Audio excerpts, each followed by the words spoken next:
आम्रपाली वैशाली आए अतिथियों से मिलने के लिए जाने वाली थी, लेकिन उसे अंदर से बहुत बेचैनी हो रही थी। इसलिए वो कुछ वक्त अकेले में बिताना चाहती थी। उसे सरना की चिंता हो रही थी। लेकिन तभी सरना उसके कक्ष में आ गई और सरना की बातों ने उसे हैरान करके रख दिया।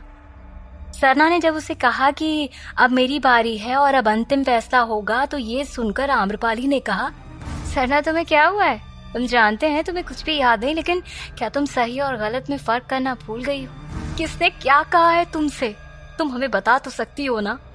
कहते हुए आम्रपाली सरना के करीब आने लगी, पर अचानक से सरना ने अपनी कमर के पास फंसी खंजर निकाल ली और आम्रपाली की तरफ दिखाते हुए कहा, हमने कहा ना, अब कहने और सुनने के लिए कुछ भी बाकी नहीं रह गया है। सरना ने जैसे ही अपनी खंजर निकाली, आम्रपाली तुरंत घबराकर पीछे हट गई और सरना को रोकते हुए कहती है, सरना ये क्या कर रही हो तुम? तुमने खंजर क्यों निकाली है? इसे नीचे करो। तभी सरना ने आम्रपाली की तरफ देखते हुए कहा, हम आपके पास ये बातें करने के लिए नहीं आए हैं देवी आम्रपाली। आम्रपाली सरना के इस रूप को देखकर दंग रह गई थी। उसकी सांसें बहुत तेज हो गई थी। सरना तुरंत आम्रपाली पर झपट पड़ी। वहीं राजमहल में दावत शुरू हो चुकी थी। हर किसी को इंतजार था तो आम्रपाली के आने का। महाराज ने जिन सैनिकों को आम्रपाली को बुलाने के लिए भेजा था, उनसे महाराज ने दोबारा पूछा, देवी आम्रपाली अब तक आई क्यों नहीं? उन सैनिकों ने महाराज से कहा, क्षमा कीजिए महाराज, परंतु वो आने के लिए पूरी तरह से तैयार हो चुकी थी। उन्होंने खुद कहा था कि वो बस आ ही रही हैं। सैनिक अपनी बात पूरी नहीं कर पाए थे कि उनकी बात को बीच में काटते हुए महाराज बोले, तो अब तक आई क्यों नहीं वो? जाओ जाकर उन्हें देखो और अपने साथ लेकर आओ। महाराज की बात मानकर वो दोनों सैनिक वहां से तुरंत आम्रपाली के महल की तरफ निकल पड़े। इसी दौरान अंतेनाग आचार्य के कक्ष में जाने के लिए अपने साथ एक बड़ी सी रस्सी लेकर आया और वहां खड़े सैनिकों से छुपते छुपाते उस पेड़ पर चढ़ गया। पेड़ से खिड़की कुछ दूरी पर ही थी, इसलिए अंतेनाग ने अपनी रस्सी निकाली और खींचकर उसे खिड़की पर फंसा दिया। इसके बाद उस रस्सी के माध्यम से खिड़की की तरफ वो पहुंच गया। जैसे ही अंतेनाग खिड़की के पास पहुंचा, छलांग लगाते हुए सीधे वो कक्ष के अंदर आ गया। कक्ष में चारों तरफ अंधेरा था। अंतेनाग असमंजस्य में आते हुए कक्ष में ध्यान से देख रहा था। उसने अपनी सुरक्षा के लिए अपनी तलवार हाथ में ले ली थी और कठोरता भरे स्वर में कहा, आचार्य सुमंत, अब लुक्का छुपी का खेल खत्म करो और हमारे सामने आ जाओ। अंतेनाग के इतना कहने पर भी वहां कोई हलचल नहीं हुई। अंतेनाग ने तुरंत आचार्य के कक्ष में रखी दीपक जलाई और चारों तरफ देखने लगा, लेकिन वहां कोई नहीं था। ये देखकर उसकी आंखें बड़ी हो गईं और उसने कहा, ये क्या, आचार्य तो यहाँ है ही नहीं। फिर कहाँ गए होंगे? हमने तो उन पर सुबह से शाम तक नजर रखी। वो कक्ष से कहीं बाहर नहीं निकले, और वो कक्ष में नहीं है तो कहाँ गए होंगे? कुछ देर अनुमान लगाने के बाद अंतेनाग तुरंत आचार्य के कक्ष से वापस बाहर की तरफ निकल गया। अंतेनाग आचार्य को ढूंढने निकल चुका था। उसे इस बात का जरा भी अंदाजा नहीं था कि आचार्य इस दौरान राजमहल के पीछे की तरफ गए हुए थे। राजमहल के पिछले हिस्से में घोड़े रखने के लिए आस्तबल बनाए गए थे। आचार्य वहीं बाहर खड़े थे। उनके साथ उनका गुप्तचर और वो दोनों आदमी भी थे जिन्होंने सरना को मारने की कोशिश की थी। वहां चारों तरफ 2 से 3 मशालें जल रही थी, जिसकी वजह से रोशनी थोड़ी कम थी। बस वो करीब करीब एक दूसरे को पहचान सकते थे। वहां बस इतनी सी रोशनी थी। आचार्य के गुप्तचर ने उनसे कहा, आचार्य आपको क्या लगता है, जो काम आज तक आप ना कर पाए, क्या वो एक रात में सरना कर पाएगी? आचार्य अंदर ही अंदर बेचैन थे। वो घबराते हुए वहां पर खड़े हुए थे, क्योंकि उन्हें अभी भी डर था कि कहीं सम्राट की नजर उन पर ना पड़ जाए। लेकिन उन्होंने गुप्तचर के सवाल का जवाब दिया और कहा, मूर्ख, सरना आम्रपाली की सबसे प्रिय अंगरक्षिका रही है। उसे आम्रपाली की सुरक्षा व्यवस्था और उसके उठने बैठने से लेकर पूरी दिनचर्या की खबर है। ये काम सिर्फ वही कर सकती है, और जब उसने हमें यहाँ आने के लिए कहा है तो वो अवश्य अपना काम पूरा करके यहाँ आएगी। ये बोलकर उन्होंने उन दोनों आदमियों से कहा, तुम दोनों ने जो भी कुछ वहां देखा, क्या वो सच था? उन दोनों आदमियों ने कहा, जी आचार्य, सरना ने हमें आम्रपाली के कक्ष के बाहर खड़े रहने के लिए कहा था और खुद अंदर चली गई। हम लोग दरवाजे से झांककर उन्हें देख रहे थे और हमने देखा कि सरना किस तरह खंजर निकाल कर आम्रपाली पर टूट पड़ी थी, और सरना ने खुद हमें आपको यहाँ बुलाने के लिए कहा था। वो बस कुछ ही देर में आती होगी।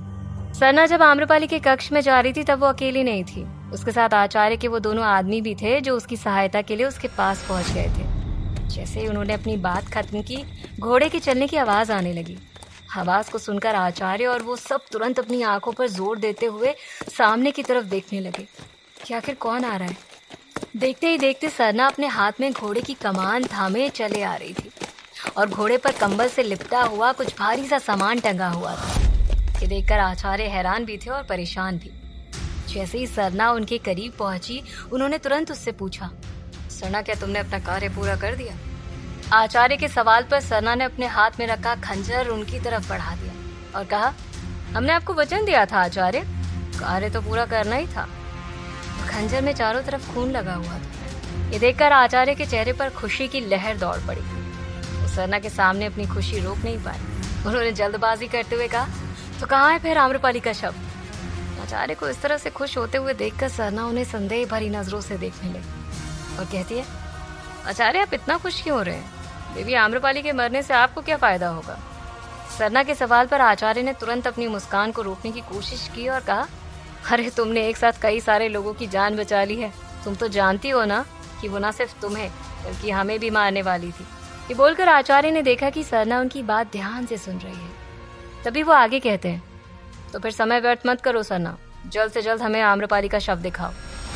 सरना ने खुद घोड़े पर जो कंबल से लिपटा हुआ सामान रखा था उसे उठाया और आचार्य के सामने लाकर जमीन पर बड़े आराम से रख दिया और कहा, आचार्य, ये है देवी आम्रपाली का शव। ये सुनते ही आचार्य की आंखें खुशी से चमकने लगी। वो तुरंत उस शव के पास झुककर बैठ गए। उनका व्यवहार एकदम से बदल चुका था। वो किसी राक्षस की तरह प्रतीत हो रहे थे। सरना उन्हें बहुत ध्यान से देख रही थी। आचार्य ने तुरंत उस कंबल को हटाया तो देखा कि सामने आम्रपाली का शव पड़ा हुआ था। उसकी गर्दन पर रक्त के निशान भी थे। वहां अंधेरा ज्यादा था, इस वजह से आचार्य सिर्फ आम्रपाली के चेहरे को ध्यान से देख पा रहे थे। उसे देखकर आचार्य इतना ज्यादा उत्सुक हो चुके थे कि वो खुद को बोलने से रोक नहीं पाए। आम्रपाली, आखिरकार तुम्हारा शव हमारे सामने पड़ा हुआ है। आखिरकार तुम्हारी अंग रक्षिका ने तुम्हें मार ही दिया। मेरा कार्य पूरा हुआ, मेरा कार्य पूरा हुआ। आचार्य ने जैसे ये कहा, सरना ने वहां खड़े गुप्तचर और उन दोनों आदमियों की तरफ देखा जो कि आचार्य के साथ साथ खुश हो रहे थे और हंस रहे थे। ये देखकर सरना बोलने से खुद को रोक नहीं पाई। आचार्य, आप किस तरह की बात कर रहे हैं? आपका कौन सा कार्य पूरा हुआ? आचार्य अब अपने असली रूप में आ चुके थे। उन्होंने कहा, सरना, हमें आम्रपाली को मारना था, लेकिन ये बहुत ही जिद्दी है, मरने का नाम ही नहीं ले रही थी। लेकिन देखो ना, हमने उसी के ही सबसे बड़े अस्त्र का इस्तेमाल करके उसे मार डाला। आचार्य की बातों से सरना समझ गई थी कि वो अस्त्र कोई और नहीं बल्कि वो खुद है। सामंजस्य में आते हुए कहती है, आप कहना क्या चाहते हैं आचार्य? हमें कुछ समझ नहीं आ रहा। तो आचार्य ने कहा, सरना, तुम अब तक नहीं समझ पाई? खैर, समझोगी भी कैसे? तुम्हारी याददाश्त जो जा चुकी है। हम तुम्हें बताते हैं कि तुम्हारी आम्रपाली को हमने जानबूझकर मरवाया है। वो तो बेचारी कुछ जानती भी नहीं थी, लेकिन देखो ना, हमने तुम्हें अपना मोहरा बनाया और फिर उसके खिलाफ किया और उसके बाद तुम्हारे हाथों से ही उसे मरवा दिया। ये बोल आचार्य किसी राक्षस की तरह हंसने लगे। सरना को यकीन नहीं हो रहा था और वो लड़खड़ाते हुए शब्दों से कहती है, इसका मतलब आपने हमारे साथ छल किया? आचार्य ने अपने गुप्तचर और उन दोनों आदमियों की तरफ आंखों से इशारा किया। उसका इशारा मिलते ही उन्होंने सरना को पकड़ लिया। सरना ने उन दोनों आदमियों से अपने हाथों को छुड़ाने की कोशिश की और आचार्य से कहा, आप ये क्या कर रहे हैं आचार्य? छोड़िए हमें। सरना, तुम जानती नहीं, हमने देवी आम्रपाली को मारने के लिए कितने बड़े बड़े छल किए हैं। कितनी रातों को सोए नहीं हैं हम। उस बेचारे विक्रम देव को मरवा दिया हमने। युवराज स्वर्णसेन को मारने की कोशिश की, लेकिन सब व्यर्थ रहा, परंतु आज हम सफल हुए। ऐसा कहते हुए आचार्य ने उसी खंजर को दोबारा उठाया जो सरना ने उन्हें दिखाया था और उसकी धार पर अपनी उंगली फेरते हुए कहा, सरना, हमने अपने कार्य के लिए साम, दाम, दंड, भेद सभी चीजों का प्रयोग किया। और अगर तुम्हें देवी आम्रपाली के लिए इतना ही बुरा लग रहा है तो तुम चिंता मत करो, हम तुम्हें भी इनके साथ इनके पास ही भेज देते हैं।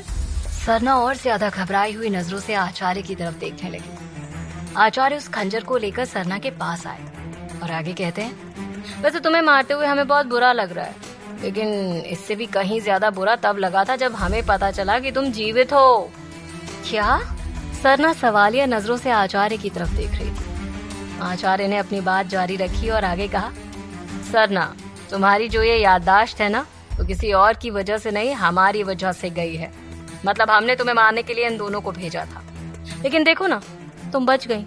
पर ऊपर वाले ने हम पर दया दिखाई और तुम्हारी याददाश्त तुमसे छीन ली। ये सुनकर सरना भड़क उठी। आचार्य सुमंत, इतना बड़ा खेल खेला तुमने, हम तुम्हें जीवित नहीं छोड़ेंगे। आम्रपाली का शव वहीं आचार्य के पैरों के पास पड़ा था। आचार्य सरना का मजाक उड़ाते हुए कहते हैं, तुम अब हमारा कुछ नहीं बिगाड़ पाओगी, अब हम तुम्हें जीवित ही नहीं छोड़ेंगे। ऐसा कहते हुए आचार्य सरना को मारने के लिए आगे बढ़े। सरना बुरी तरह से डरी हुई थी कि तभी अचानक से आचार्य के पैरों में एक जोरदार लात पड़ी और आचार्य लड़खड़ाकर जमीन पर गिर पड़े। वहां खड़े गुप्तचर और दोनों आदमी तुरंत आचार्य को संभालने के लिए उनकी तरफ दौड़े।